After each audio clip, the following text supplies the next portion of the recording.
kuidas saab ühest täiesti tavalisest mehest massimõrvar? See on ju kohutav küsimus. Aga täna me just seda uurimegi. Christopher Browningu šokeeriva loo kaudu, mis räägib ühest rühmast mehest, kes seisidki täpselt selle küsimuse ees. See on lugu valikutest, survest ja inimloomuse kõige tumedamast poolest. Ja kõige parem ongi alustada ajaloolase enda sõnadega, mis tegelikult võtavad kogu selle müsteeriumi nii hästi kokku. Kuulake. Ta ei kirjuta siin koletistest, vaid meestest, kelle näod olid, hirmu äratavalt tavalised. Ja see ongi see küsimuseks, kuidas oli üldse võimalik. Niisiis, esimene peatükk, häiriv avastus.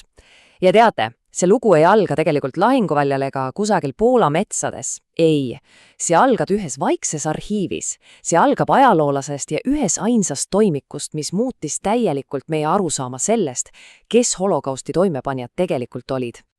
Jah, see oli 80-ndatel, kui ajaloolane Christopher Browning sattus ühes Saksa arhiivis peale ühele kohtutoimikule. Ja see oli süüdistuskokkuvõte reservpolitseipataljoni 101 kohta. Mis sellega nii eriliseks tegi, oli tunnistuste täiesti ebatavaline avameelsus. Teate, tavaliselt nad ju eitasid kõik, vabandasid ennast välja, aga siin mõned mehed rääkisid täiesti avameelselt, mis tegelikult juhtus ja mis veelgi olulisem, milliseid valikuid nad tegid. Okei, see viib meid teise punkti juurde. Kes need mehed siis olid, need reservpolitseipataljonist 101? Kas nad olid mingid paadunud fanaatikud, noored, tulihingelised ideoloogid? Vastus on tegelikult palju häirivam. Sest nad ei olnud eliit-SS-i fanaatikud ega ka noored ideoloogid. Nad olid keskealised reservväelased Hamburgist. Ja see ongi ehk kõige šokeerivam osa sellest loost. Need ei olnud mingid natsi-ideoloogia musternäidised. Need olid sadamatöölised, veoautojuhid, müügimehed, ühesõnaga täiesti tavalised mehed, kes lihtsalt kutsuti sõjaajal teenistusse. Ja kui me vaatame nende tausta, siis see ainult kinnitab seda pilti. Enamik neist olid töölisklassist või madalamast keskklassist.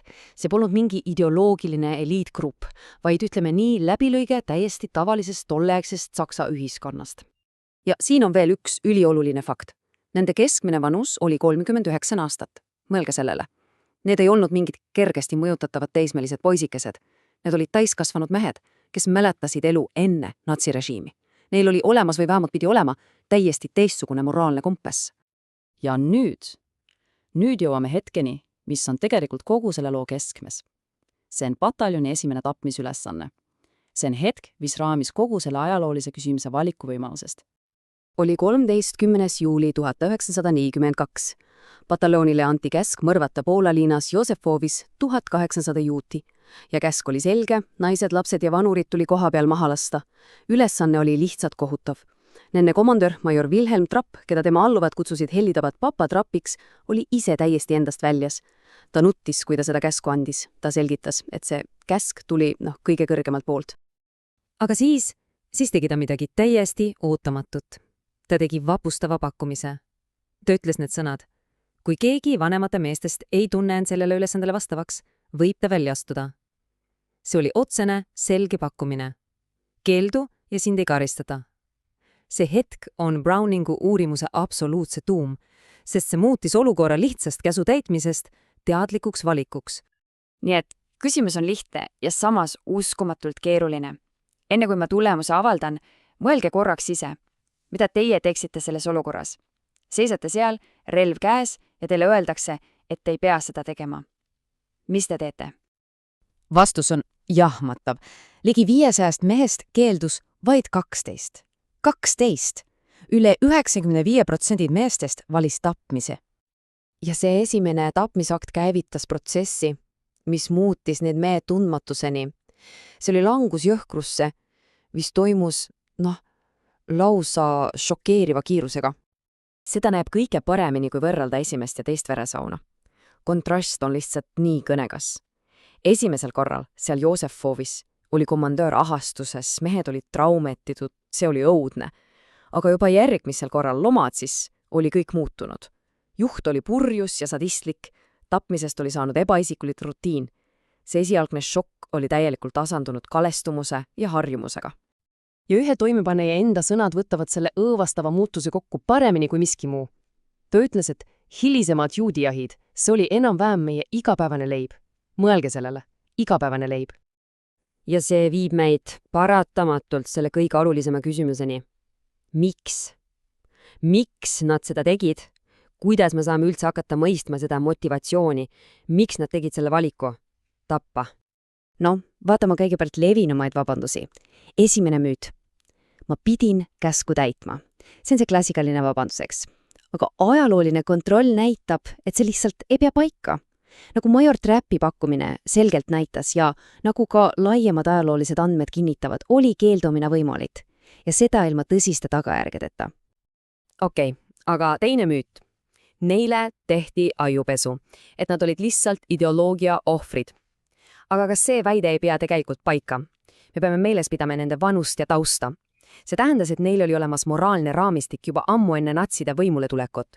Nad teadsid väga hästi, et see, mida nad tegid, oli vale. Mis siis tegelikult toimus? Christopher Browningi selgitus on palju nüansirikkam. Ta lükkab ümber kõik need lihtsad ja mugavad vastused. Tema väidab, et põhjuseks oli mitme erineva, aga väga võimsa teguri koosmõju, mis mõjutasid neid tavalisi inimesi.